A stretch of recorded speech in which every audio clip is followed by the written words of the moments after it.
오늘 우리에게 주신 하나님의 말씀 시편 77편 1절부터 9절까지입니다. 구약성경 857면 시편 77편 1절부터 9절까지 제가 한 절, 여러분들 한 절, 한 절씩 공독하겠습니다. 내가 내 음성으로 하나님께 부르짖으리니 내 음성으로 하나님께 부르짖으면 내게 귀를 기울이시리로다. 나의 하나님 내가 주를 책각시켰으나 내 손을 들고 보지 아니하였으니 영원히 내 왕위를 걱정하였다. 내가 하나님을 기억하고 불안하여 근심하니 내 심령이 상하도다. 주께서 내가 옛날 곧 지나간 세월을 생각하여 싸우며 밤의 물을 기억하며 심령은 내가 마음을 주께서 영원히 버리실까? 다시는 은혜를 베풀지 아니하실까? 그의 인자하심은 영원히 끝나는가? 그의 약속하심은 영원히 같이 보겠습니다. 하나님이 그가 베푸실 은혜를 잊으셨는가? 노하심으로 그가 베푸실 긍휼을 그치셨는가? 하였나이다. 아멘. 오늘은 의심이 생길 때 힘을 내십시오. 이런 말씀으로 함께 은혜를 나누겠습니다. 잠시 영상을 시청하겠습니다. 것 같은데? 그럼 전 용돈 끝났으니 가볼게요. 좋아요. 그쪽이 이렇게까지 한다면 사례금 얘긴 깔끔히 없었던 걸로 하죠. 누나분께는 본의 아니게 이랬다 저랬다 하게 돼서 미안하다고 사과드린다고 전해줘요. 이제 내 용건이 남은 것 같은데 혹시 나한테 할 말 없어요? 내가 연주한 뽕짝 바이올린 그래도 할 말 없어요? 이미 한 걸로 아는데요. 앵콜을 외친 만큼 재밌었다고. 그래서 동영상까지 찍은 거예요? 동영상이요? 그게 또 무슨... 잠깐만요. 오빠. 뭐? 회사 직원이었다고? 알았어. 전화해주려면 솔직히 해주지. 뭐라 그러지?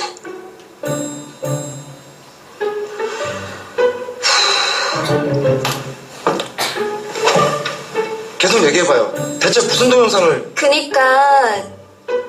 그게... 그래도 나 그쪽 의심했어요. 의심이요? 네. 이왕 이렇게 된 거 의심받았다고 기분 나빠하지 말고 의심이라고 다행이라고 생각해요. 관심이었으면 어쩔 뻔했어요? 대체 지금 뭔 말을 하는 겁니까? 좀 알아듣게 말을 하죠. 그러게요. 지금 내가 무슨 말 하는 건지. 요즘 정말 내가 왜 이러는지. 지금부터 내가 너무 한심하다는 생각이 들 것 같은데 어쩌죠? 절 의심한 게 미안해서 그런 거라면... 미안해요. 그런 건 아닌 건 아니라서. 요즘 학교 문제나 결혼 문제로 머릿속이 좀 복잡했는데 그쪽과 자꾸 얽히면서 궁금한 것까지 생기고 제가 궁금한 건 꼭 알아야 직성이 풀리는 성격인데 참으려니 그것도 너무 힘들고. 대체 나한테 뭐가 그렇게 궁금한데요? 말해도 돼요? 말하면 원점으로 돌아가는데. 그러니까 뭐가... 왜 돈을 준다는데도 안 받냐고요? 할 것 같은데? 의심은 곧 관심이 있다는 뜻입니다. 뭔가 의심이 생긴다는 말은 그만큼 관심을 가지고 싶다는 말이고 또 가지고 있다는 뜻이겠죠. KBS 일일 드라마 당신뿐이야 에서 방금 전에 나왔던 여자 주인공 무궁화 씨가 그 남자 주인공 기훈찬 씨에게 자꾸 관심이 있어요. 근데 뭔가를 의심하니까 관계가 꼬이는 거예요. 자꾸 꼬여요. 솔직하게 고백을 할 수도 있는데 솔직하게 고백을 안 하고 뭔가 마음에 의문점을 가지니까 오히려 관계가 개선되기보다는 꼬이게 되는 것이죠. 그렇습니다. 우리는 이 땅에 살면서 많은 의문점들을 가지고 살아갑니다. 한 성자가 맹수들이 우글거리는 정글 길을 가다가 제자들과 함께 길을 잃어버리고 말았습니다. 그래서 이 잠을 자야 되는데 이 제자들은 이 스승이 밤새껏 자기들을 지키기 위해서 아마 기도하고 있을 것이다 라고 생각을 했어요. 아니나 다를까 스승은 풀밭에 무릎을 꿇더니 기도하기 시작했습니다. 주님, 오늘 너무나도 많이 걸었습니다. 피곤하여 죽을 지경입니다. 주님이 맹수들로부터 우리를 지켜주실 줄로 믿고 이 정글에서 편히 자렵니다. 주님만 믿기에 조금도 두렵지 않습니다. 예수님의 이름으로 기도합니다. 해놓고는 코를 드렁드렁 고르면서 잠을 자는 거예요. 제자들은 불안했습니다. 맹수들이 언제 습격해 올지 모르기 때문에 밤을 지새면서 스승을 지키고 자기들이 불안에 떨면서 밤을 지샌 거예요. 밤을 지새고 난 다음에 일어나서 선생님에게 물었습니다. 아니 어떻게 그렇게 편하게 잠을 잘 수가 있습니까? 그랬더니 이 성자 스승이 하는 말 들어보십시오. 예수님에게 부탁하고는 조금도 의심하지 않으면 편안하지 라고 하더라는 거예요. 맞습니다. 우리는 뭔가 불안하고 뭔가 의심을 가지면 내 마음이 불편한 거예요. 맞습니다. 사랑하는 여러분, 이것이 믿음이요. 제자들의 의심은 피곤하여도 마음의 믿음은 평안이라고 하는 것입니다. 우리는 의심 많은 세상에서 살고 있습니다. 가까운 남편을 못 믿고 아내를 못 믿고 심지어 자녀들을 못 믿어요. 부모님을 못 믿어요. 며칠 전 저는 성도님에게 들은 말씀이 있어요. 학원에 있는 아이들이 엄마 도서관인데 금방 갈게. 근데 거기가 PC방이에요. 믿겠어요? 못 믿겠어요? 엄마들은 다 믿지만 근데 속으로는 못 믿고 있어요. 부모님을 못 믿습니다. 그런가 하면 부하가 상사를 못 믿고 또 상사들이 부하 직원들을 못 믿어요. 국민이 대통령을 못 믿는 시대에 살고 있어요. 그렇습니다. 이 시대에 우리 믿음이라는 말을 꺼내기조차도 힘들 만큼 우리는 불신과 의문 가운데 살아가고 있는 시대에 우리는 지금 살고 있다는 것이죠. 이젠 심지어 자기 자신도 못 믿습니다. 내 자신이 정말 제대로 사는 것인가? 내 자신도 못 믿겠어요. 그런데요, 성도들도 마찬가지예요. 내가 기도해놓고 기도가 이루어질 거라는 사실을 안 믿어요. 믿는다고 말은 하면서도 실제로는 못 믿어요. 그런가 하면 내 죄를 용서하시는 그 주님 앞에 회개해놓고도 회개를 받았다는, 용서를 받았다는 사실조차도 못 믿어요. 그래서 성경은 우리에게 이렇게 말씀하고 있죠. 의심하지 말고 믿으라. 너희가 믿음이 있는가? 너 자신을 어떻게 하라고요? 시험해보라는 거예요. 네가 믿음이 있는가? 시험해보라는 거예요. 사랑하는 여러분, 의심하는 자가 되지 말고 믿는 자가 되기를 주의 이름으로 축복합니다. 의심은 모든 사람을 힘들게 하지만 그러나 자연스럽게 찾아오는 현상이에요. 뭔가 궁금해요.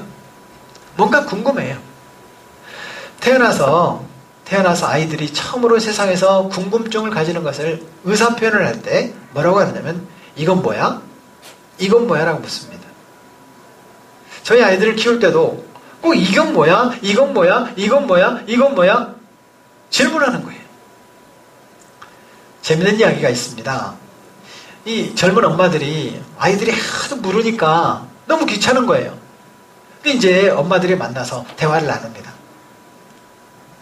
그거 간단한 거 있어. 아이들이 질문하면 질문을 아예 못하게 차단하는 아주 쉬운 방법이 있어. 뭔데?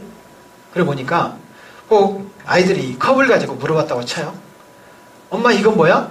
그러면 엄마가 뭐라고 대답하면 게임 끝이냐면 내가 컵이냐? 컵한테 물어보지? 엄마 태양은 왜 아침마다 떠오르는 거야? 내가 태양이냐? 태양한테 물어봐야지.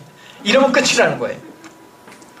여러분, 우리는 뭔가 마음속에 의문점을 가지고 더 알아가고 더 확인해보고 싶은 그런 마음을 가지고 살아갑니다.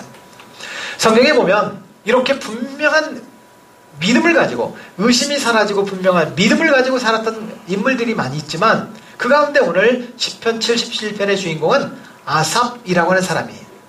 이 아삽은 찬양하는 사람이었는데, 이 아삽은 오늘 1절에서 이렇게 고백을 합니다. 같이 한번 읽어볼까요? 내가 내 음성으로 하나님께 부르짖으리니 하나님께 내 음성으로 부르짖으면 내게 귀를 기울이시리로다. 아멘. 아멘. 그런데 여러분, 어찌 보면 이 말씀이 믿음 있는 고백처럼 보인단 말이에요.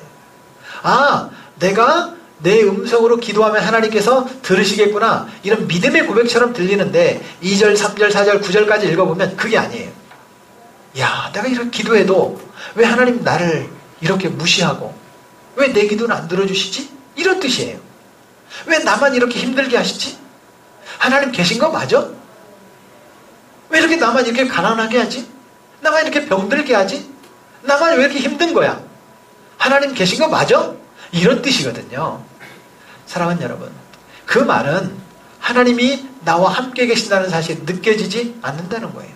의심이 든다는 뜻이거든요. 이 아삽은 지금 시편 77편에서 우리에게 그렇게 질문하고 있는 거예요. 아, 안 믿어진다. 나 못 믿겠다. 여러분, 혹시 신앙생활 하다가 그런 적이 있지 않으십니까? 아, 참 힘들다. 신앙생활 하는 게 너무나 힘드네. 왜 나한테, 내가 열심히 믿으려고 하는데 나한테 이런 일이 생기는 거지? 혹 그런 때가 있지 않으신가 말입니다. 그렇습니다. 성경은 분명히 우리에게 말하기를, 우리에게 힘들고 어려움이 있는데 그것도 과정이라는 거예요. 그런데 우리는 이런 일들조차도 하나님의 책임으로 돌리는 경우가 많다는 거예요. 왜 하나님이 나에게 축복하시지 않지? 누구 책임이에요? 하나님 책임이에요. 왜 내가 이렇게 힘들지? 누구 책임이에요? 하나님 책임이에요. 하나님께 책임을 돌리는 경향이 있다는 거예요. 왜 하나님께서 예수님을 믿는 사람이 되었을 때 우리에게 좀 더 쉽게 모든 것을 해결해 주시지 않는가? 남들은 잘 되는데 왜 직통계시로 나에게 말씀해 주시지 않는가?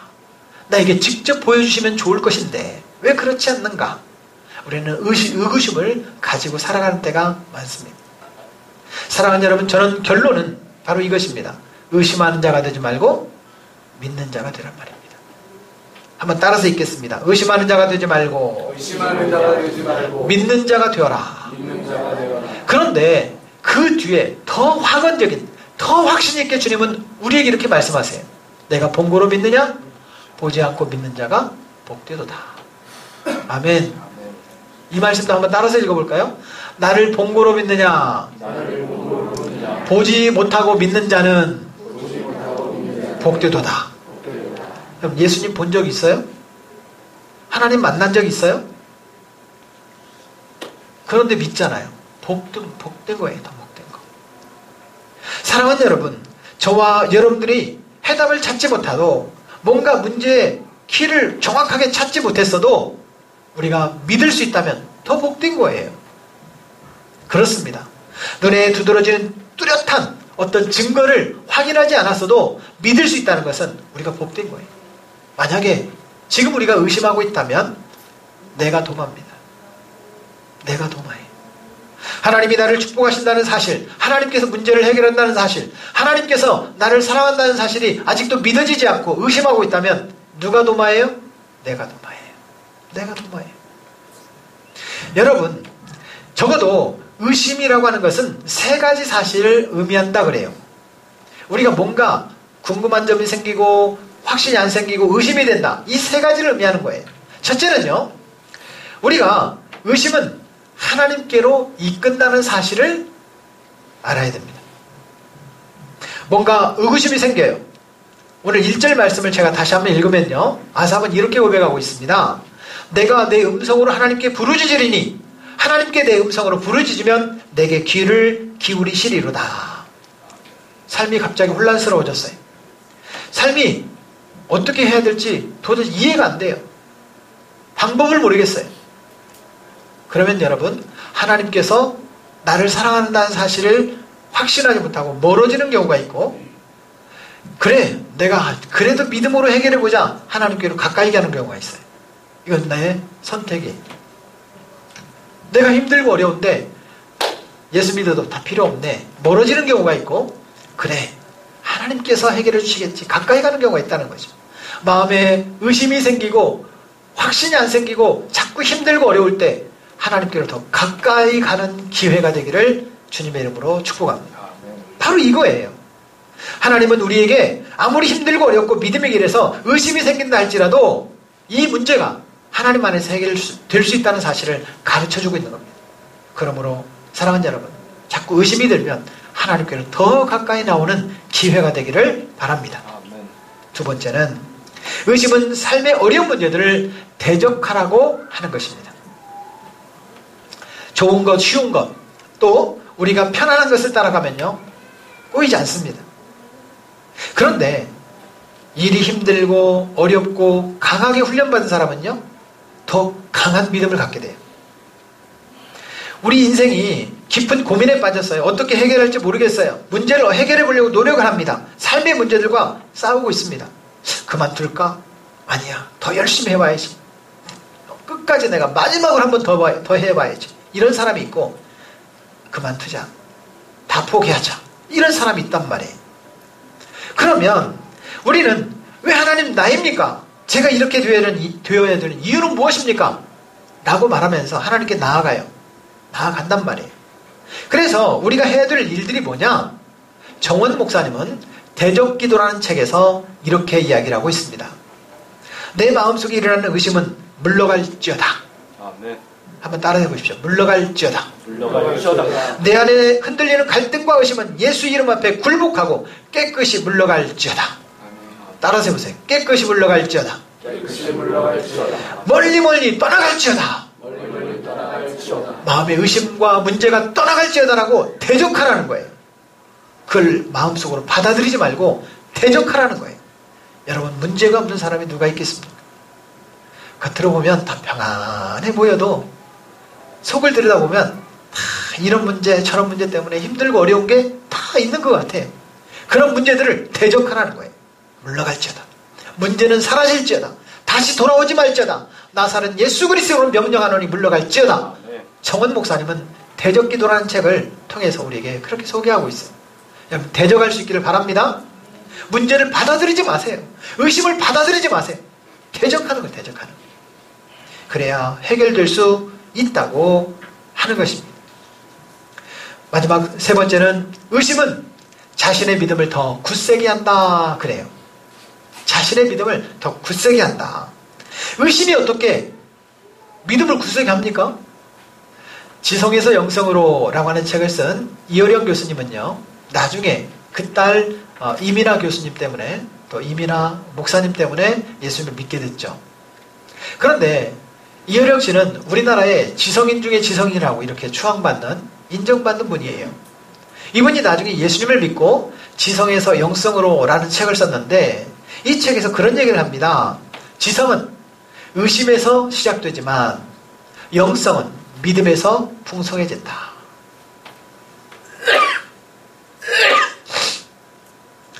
그러면서 제비 이야기를 합니다. 제비. 이어령 교수가 제비 이야기를 꺼냈는데, 제비가 어미가 먹이를 가지고 제비 집에 가면 제비가 입을 벌리고 자기부터 밥을 달라고 그래요. 그럼 제비 새끼가 보통 6마리, 10마리 막 이렇게 낳는단 말이죠. 그 어미가 제비 새끼에게 먹이를 주려고 갔는데 그 새끼들 이름이 있어요, 없어요? 목소리가 달라요. 이름이 달라요. 1순위, 2순위, 3순위, 5순위, 7순위 이래요. 제가 아는 장로님은 원팔인데 제일 큰 형이 원일이에요. 원이, 원삼이, 원사, 원오 해가지고 원팔이에요. 제가 아는 장로님이. 아니, 제비 새끼가 입을 벌리면 얼굴도 안 보이고, 그런데 어떻게 제비 어미가 그 새끼들의 입에 정확하게 먹이를 주느냐 궁금하잖아요. 의문을 가진 거예요. 그런데 선생님들이 안 가르쳐 주더라는 거예요. 그래서 본인이 혼자 이 책을 보고 저 책을 보고 저 책을 보다가 조류도감이라는 책을 통해서 자기가 그 사실을 깨달았대요. 너무 기뻤다는 거예요.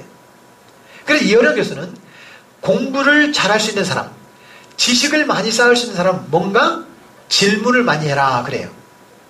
질문을 많이 해야지 많이 듣는다고 똑똑해지는 게 아니라 많이 질문하는 사람이 똑똑해진대요. 우리 예은이를 자꾸 질문하도록 키우세요. 똑똑해질 거예요. 그런데 나중에 예수님을 믿고 지성인 중에 지성인이라고 말하는 이 이어령 교수가 예수님을 믿고 난 뒤에 그래 맞아 입을 벌린 이 새끼들이 먹이를 넣어주면 되는데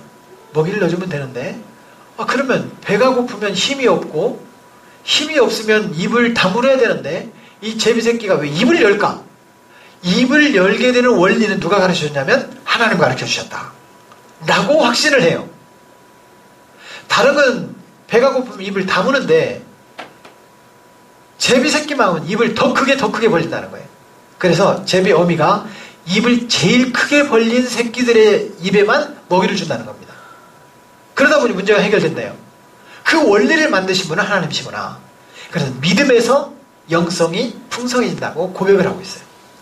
다시 한번요. 지성은 의심에서 시작되지만 영성은 믿음에서 풍성해진다. 이어령 교수의 고백이에요. 사랑하는 여러분, 이어령 교수가 무식하기 때문에 예수 믿는 겁니까? 아닙니다.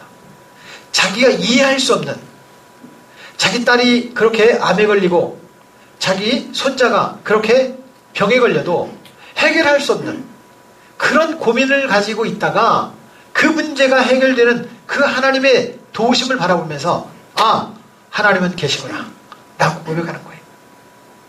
사랑하는 여러분, 저와 여러분들의 삶에 우리의 의심이 믿음으로 성장되어서 더욱더 하나님께 가까이 가기를 주의 이름으로 축복합니다. 맞습니다. 이어령 교수는 시편 84편 3절을 인용하고 있습니다. 주의 제단에서 참새도 제 집을 얻고 제비도 새끼들 보금자리를 얻었나이다. 가만히 보니까 참새는 어디에다가 집을 져요? 시골 출신이거든요. 참새가 어디에다 집을 짓는지 제가 잘 알아요. 탱자나무 사이 누가 침범 못하게 거기다가 집을 져요. 제비는 어디다가 집을 져요? 처마는 처마인데 바깥에 안채, 보통은 안채에다가 집을 져요. 이 이어령 교수가 또 의심을 가진 거예요. 아니 제비가 가축도 아닌데 어떻게 사람하고 가까이 있는 데다가 집을 짓나? 자기를 잡아먹을지도 모르는데. 제비가 이런 마음을 가졌다는 거예요. 이어령 교수 얘기해요. 설마 내가 사람 믿고 집을 짓는다 잡아먹을까? 믿으면 안 잡아먹고 도망가는 참새는 잡아먹는다는 거예요. 여러분 참새집은 있어도 제비집 봤어요? 무슨 말인지 모르는 것 같은데 참새 잡아서 구워서 파는 데는 있어도 제비 잡아서 파는 데 봤냐고요? 없어요. 술 먹는 사람도 제비 잡아먹는 사람 못 봤어요. 참새 먹는 사람은 봤어요. 맞아요.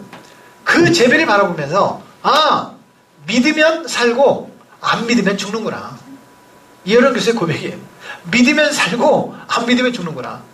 어떻게 그 밑에다가 사랑채도 아니고 안채 밑에다가 집을 지어놓고 사느냐 이 말이에요. 그러니까 떨어지면 제비가 새끼가 떨어지면 어떻게 돼요? 흥부가 이렇게 묶어주기도 하잖아요. 사람은 믿는 사람을 여러분 다치게 하잖아요. 그래서 배반하는 게 제일 나쁜 거예요. 그래서 여러분 내가 좀 속아도 믿어주는 사람이 되기를 주님의 이름으로 부탁합니다. 안 믿으면 말고 그러나 믿어줘야 돼요. 내가 좀 속상하고 내가 불편해도 믿는 자가 되기를 바랍니다. 그래야 속는 사람이 편하지요. 속이는 사람은 항상 불편하게 살아요. 성경은 우리에게 믿으라고 말합니다. 맞습니다. 그러므로 우리가 믿음을 가질 때 의심의 문제는 해결됩니다. 속아도 믿는 거예요. 속아도 믿는 거예요. 다시 한번 따라서 하십시오. 의심하는 자가 되지 말고 믿는 자가 됩시다. 그렇다면 믿음의 길에서 의심이 생길 때 우리는 어떻게 해야 되느냐? 자꾸 의심이 생기는 걸 어떻게 해요? 의심이 생길 때 어떻게 해야 되느냐? 첫째는요, 하나님의 발걸음을 기억하라는 것입니다. 도대체 이해할 수 없는 그런 어려움이 생겨요. 하다 보면 여러분 일을 열심히 한다고 부자가 돼요? 그건 아니거든요. 일을 열심히 했는데도 자꾸 일이 꼬여요. 일을 했는데도 결제가 안 돼요. 왜 우리 회사만 힘들어요? 왜 나만 힘들어요? 어려운 일이 생긴단 말이에요. 그런데 가만히 보면 하나님께서 지금까지 나를 이끄셨던 여정을 바라보면 아, 하나님께서 하시는구나 이걸 보게 돼요. 그래서 큰 그림을 보라는 거예요. 큰 그림을. 지금 눈앞에 있는 것을 바라보지 말고 큰 그림을 보면 여기서부터 끝까지 하나님께서 우리를 이끄셨다는 사실을 확인하게 되는 거죠. 2007년에 미국에 갈 기회가 있었어요. 이제 비행기를 타고 인천공항에서 이 일본 나리타 공항에 잠깐 들렀다가 미국으로 가는데 비행기를 타고 날아가는 거예요. 처음이라 이게 불안한 거예요. 이 미국 땅에 이 권총 강도도 많고 이렇게 막 많은데 과연 이게 안전할 것인가? 그런데요, 인천공항에서 이게 나리타 공항에 들렀다가 날아가는데 11시간을 비행기를 타고 가는데 자다가 깨고 자다가 깨도 아무리 가도 미국이 도착을 안 하는 거예요. 그런데 갑자기 이게 광활한 대지가 막 나오는 거예요. 아, 여기가 미국인가 보다 그랬더니 어떤 사람이 거기가 그랜드 캐년이라더라고요. 밑에가. 그냥 눈이 막 크게 떠졌어요. 내려보니까 거기가 미국인 것을 알 수 있겠더라고요. 인천공항에는 한국 사람이 많은데 거기 도착해 보니까 미국 사람이 많은 거야. 아, 여기가 미국이구나. 내 몸을 그 비행기에다 실었더니 결국엔 어디에 도착해요? 일본에 도착한 시간이, 일본에 도착해서 비행기를 갈아타는 시간이 약 1시간 반 정도 시간이 남아요. 공항 밖으로 나갈 수가 없어요. 그래서 저 일본 갔다 왔어요. 맞죠? 1시간 반. 그래서 일본 들렀다가 가는데 그 여정과 과정은 의미가 없어요. 내가 지금 어디 가는 거예요? 미국 가는 거예요. 미국에 도착했더라고요. 여러분, 우리의 삶이 인생이 힘들고 어렵고 꼬이고 내 마음속에 자꾸 왜 나만 힘든지, 나만 어려운지, 왜 우리는 이렇게 어려워야 되는지 그런 의심이 생기고 불안감이 생겨도 우리가 도착할 곳은 천국인 줄로 믿습니다. 그냥 불안해하지 말고 의심을 가지지 말라는 거예요. 지금까지 인도하신 하나님은 앞으로도 인도하실 거라는 큰 그림을 바라보면 지금 지치고 힘들어도 이겨낼 수 있다는 것이죠. 여러분, 의심하지 말고 믿는 자가 되기를 축복합니다. 아멘. 옆 사람에게 말해주세요. 믿는 자가 됩시다. 믿는 자가 됩시다. 맞습니다. 우리는 의심하지 말고 믿는 자가 되라고 성경은 가르쳐주고 있습니다. 두 번째는 하나님의 성품과 능력을 신뢰하라 라고 말하고 있습니다. 오늘 시편 77편 13절 14절 우리 같이 한번 읽어봐요. 13절 14절 시작. 하나님이여 주의 도는 극히 거룩하시오니 하나님과 같이 큰 신이 누구오니까 주는 기사를 행하신 하나님이시라. 민족들 중에 주의 능력을 아르시고. 아멘. 하나님의 능력은요, 이렇게 모든 민족들 중에 가장 큰 신이라는 것을 말합니다. 그때 당시에 나라는 각 부족국가였거든요. 각 부족국가마다 신이 있었어요. 신 중의 신은 여호와 하나님이시라 이것을 고백하고 있는데, 하나님의 능력을 말할 때는 시편 40편, 이사야 40장을 우리가 기억할 수 있습니다. 25절 26절 말씀해 보면 제가 읽겠습니다. 거룩하신 자가 가라사대 그런즉 너희가 나를 누구에게 비기며 나로 그와 동등이 되게 하겠느냐 하시느니라. 너희는 눈을 높이 들어 누가 이 모든 것을 창조하였나 보라. 주께서 수요대로 만상을 이끌어내시고 각각 그 이름을 부르시나니 그의 권세가 크고 그의 능력이 강함으로 하나도 빠짐이 없느니라. 이사야는 눈을 높이 들으라 라고 말합니다. 밑에를 쳐다보지 말고 눈을 높이 들으라는 거예요. 하늘을 쳐다보면 뭐가 보여요? 하늘을 쳐다보면 뭐가 보이죠? 아무것도 안 보이죠? 별이 보여요. 별이 보여요.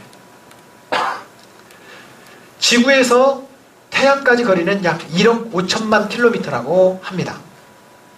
그런데 1억 5천만 킬로미터 떨어져 있는 그 거리를 밧줄로 묶어놨어요, 뭐 끈으로 묶어놨어요, 철사로 묶어놨어요, 뭘로 묶어놨어요? 아무것도 없어요. 아무것도 없어요. 지구가 1억 5천만 킬로미터 가운데 약 1억 킬로미터를 앞으로 가면 완전히 흔적도 없이 다 없어져 버릴 거예요. 반대로 뒤로 1억 킬로미터를 뒤로 가면요, 완전 꽁꽁 얼어가지고 얼음덩어리가 될 거예요. 지구는요, 일정 거리를, 태양과의 거리를 두고 계속해서 빙빙빙빙 1년에 한 번씩 돌고 있어요. 끝도 없어요. 너무 기가 막히지 않아요? 너무 기가 막혀요. 태양이 얼마나 뜨겁냐면 10만 개의 핵폭탄을 매 초마다 폭발시키는 것만큼 뜨겁답니다. 불덩어리. 그 불덩어리가 공중에 그냥 떠 있는 거예요. 여러분, 이 컵을 공중에다 한번 띄워볼까요? 1초도 안 돼서 떨어지기 시작할걸요? 그렇습니다. 그런데 떠 있어요. 더 놀라운 사실은 비틀주스라고 하는 그런 별이 있어요. 행성이 있어요.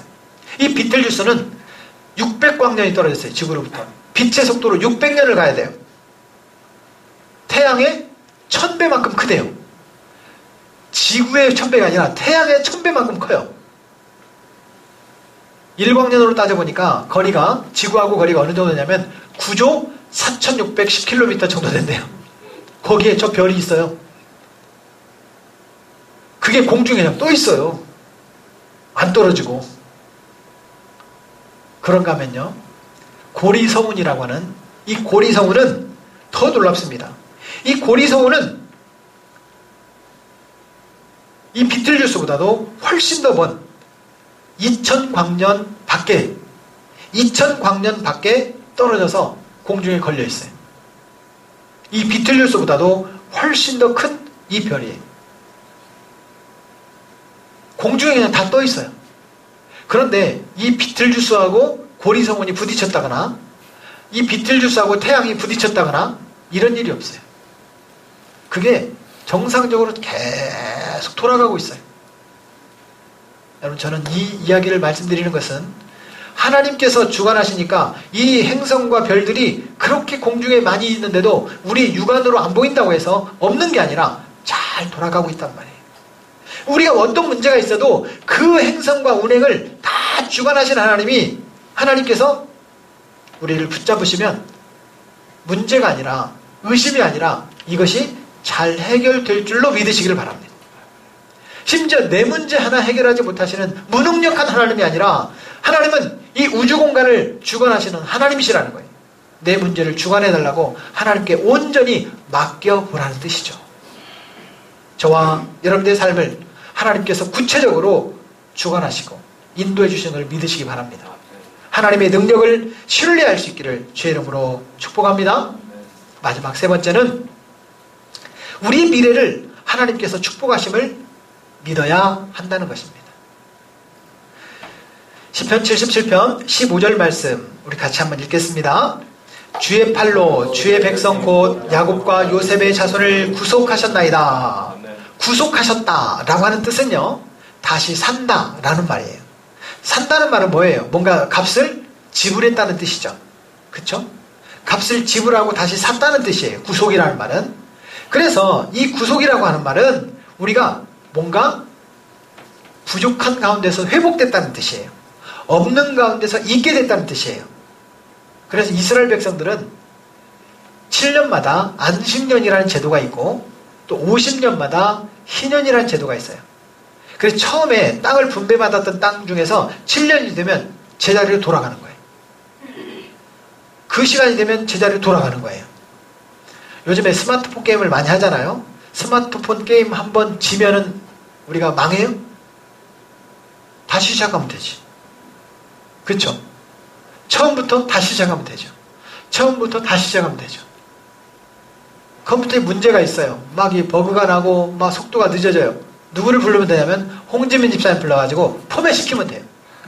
다시 시작하면 돼요. 여러분, 우리는 힘들고 어려운 문제가 있는데 분명히 그 어려운 문제 속에 푹 빠져가지고 더 큰 문제를 만드는 사람들이 있습니다. 하지만 그 문제를 극복하는 사람들이 있더라는 거예요. 하나님께서 구속하셨다는 거예요. 문제를 지불하고 거기서 건져내셨다는 거예요. 어려움에서 끄집어 내셨다는 거예요. 저와 여러분들이 하나님 손에 붙들려서 그렇게 끄집어내는 은혜가 있기를 주의 이름으로 축복합니다. 저는 짐 콜린스라고 하는 이 경영학자를 좋아하는데요. 이 짐 콜린스의 책들이 참 많이 나왔습니다. 이 짐 콜린스의 Good to Great라는 책이 있어요. 좋은 기업을 넘어 위대한 기업으로 라는 책인데, From Good to Great라는 책인데요. 우리가 위대함의 적은 누구냐면 좋은 거라는 거예요. 아, 참 좋다. 그러면 위대함을 추구하지 않아요. 그래서 성공의 적은 누구냐? 작은 성공이래요. 짐 콜린스는 그런 말을 해요. 그런데 이 책에서 짐 콜린스는 어떤 얘기를 하냐면 짐 스톡데일 해군 장군과 인터뷰한 내용이 소개되어 있습니다. 이 짐 스톡데일은 베트남 전쟁에서 포로로 붙잡혀서 1965년부터 1973년까지 8년 동안 베트남에 포로로 붙잡혀 있었어요. 죽은 줄 알았어요. 본국에서도 이 짐 스톡데일 장군을 잃어버린 사람으로 그렇게 분류해놨어요. 그런데 짐 스톡데일이 8년 만에 살아서 돌아왔어요. 기자가 물었습니다. 어떻게 이 8년 동안 힘들고 어려운 고비를 잘 넘기고 살아올 수 있었습니까? 이 고백을 하는 이 고백. 제가 믿음을 잃지 않았습니다. 저는 제가 그곳을 나갈 수 있을지 의심하지 않았습니다. 저는 끝내 성공할 것이고 타협하지 않을 것이며 나는 이 수용소를 나갈 것이라는 사실에 확고했습니다. 흔들리지 않았습니다. 이 믿음을 가진 거예요. 결국 됐어요. 그렇게 됐어요. 여러분, 믿는 대로 되는 줄로 믿습니다. 분명히 지금보다 더 잘 될 것을 믿으시기를 바랍니다. 이 확신이에요, 확신. 하나님께서 잘 되게 하실 것을 저는 믿습니다. 여러분들의 자녀가 잘못되기를 원하는 부모가 혹 있다면 그것은 못된 부모입니다. 아마 진짜 부모가 아니라 가짜 부모일 거예요. 자녀들이 잘 되기를 바라는 것이 부모예요. 그렇다면 우리가 하나님의 자녀라면 하나님께서 우리를 잘 되기를 원하실까요? 잘 되기를 원하실까요? 분명히 잘 되기를 원하십니다. 큰 그림을 보십시오. 어떤 사람은 지금이 정상인 사람이 있겠지만 아니요. 정상은 아직 다다르지 않았습니다. 천국 갈 때까지 정상은 점점점 높아질 겁니다. 오늘 아침에 백록담에서 찍은 사진 한 장이 저에게 전송되어 왔습니다. 김기민. 우리 5학년 아이가 엄마 아빠와 함께 백록담에 올라가서 인증사진을 찍어가지고 저한테 보내왔어요. 제가 축복해줬어요. 참 멋진 남편, 멋진 부모님 축복합니다. 축복해줬어요. 주일날 교회 안 오고 간 것을 축복한 게 아니라, 그걸 축복한 게 아니라 정말 멋진 부모님, 아이들과 함께 그 백록담에 올라갈 수 있다는 게 얼마나 아름다워요. 축복해줬어요. 사랑하는 여러분, 하나님께서 더 잘되게 하실 것을 기대하면서 우리가 점점점 앞으로 전진해 나가는 사람은 복된 거예요. 하지만 지금 힘들고 어려운 이 하나님께서 과연 나를 사랑하시는가? 하나님께서 왜 나만 이렇게 힘들게 하시는가? 거기에 주저앉아 있으면 그건 어리석은 거예요. 하나님께서 더 잘되게 하실 것을 믿으시기를 축원합니다. 2012년 12월에 제가 새벽에 기도하는데 하나님께서 저에게 주신 확신이 있었어요. 2020년에 900명이 될 거라고는 그런 확신이에요. 남들은 안 믿어도 좋아요. 근데 저는 기도하면서 제가 붙들었던 그런 비전이기 때문에 저는 믿습니다. 2020년에 900명이 될 거예요. 하나님께서 지금은 미약하지만 나중은 창대하게 될 것을 믿습니다. 사랑하는 여러분, 그 자리에 여러분들이 축복의 자리에 함께 있기를 주의 이름으로 부탁합니다. 그렇습니다. 저는 뿐만 아니라 900명으로 성도가 9,000명, 9만 명이 될 수도 있는데 왜 하필이면 900명이냐? 하나님의 약속이라고 저는 믿습니다. 거기서부터 개척을 해나갈 것이고 개척한 교회들이 함께 네트워크를 할 것이고 거기서 해외를 선교할 것이고 또 개척교회와 미자립교회들을 도울 것이고 미션하우스를 세우고 우리가 대안학교를 세울 겁니다. 제 당대에 되지 않는다면 하나님께서 제 후임 담임 목사님을 통해서도 이루실 겁니다. 저는 그 꿈을 가지고 있어요. 사랑하는 여러분, 하나님께서 우리에게 주신 그 분명한 확신을 가지고 더 나은 내일을 바라보는, 더 나은 미래를 바라보는 저와 여러분 되기를 주님의 이름으로 축복합니다. 예수님은 물었어요. 제자들에게. 너희도 가려느냐? 그랬더니 제자들이 이렇게 말을 해요. 시몬 베드로가 대답하여 주여 영생의 말씀이 계시매 우리가 누게로 가오리까 우리가 주는 하나님의 거룩하신 자신 줄 믿고 알았삼나이다. 주님이 나의 기회입니다 라고 고백하는 거예요. 여기가 나의 기회입니다 고백하는 거예요. 주님께서 더 잘되게 하실 것을 믿습니다. 주님의 축복을 기대하는 거예요. 저와 여러분들이 기대하는 자가 되기를 주의 이름으로 축복합니다. 내 인생이 잘 될까 꼬일까 뭐 할까 의심하지 마십시오. 하나님께서 반드시 복되게 하실 줄로 믿으시기를 바랍니다. 그것입니다. 사람들은 이해할 수 없는 어려움이 찾아오고 내 능력에 한계가 있을 때 주저앉거나 포기하는 경우가 있습니다. 하지만 이제 결단할 수 있기를 바랍니다. 의심은 사라질지어다. 불안은 쫓겨나갈지어다. 불신은 멀리 도망갈지어다. 내 안에 분명한 확신과 믿음만이 남을지어다. 명령할 수 있기를 바랍니다. 대적하기를 바랍니다.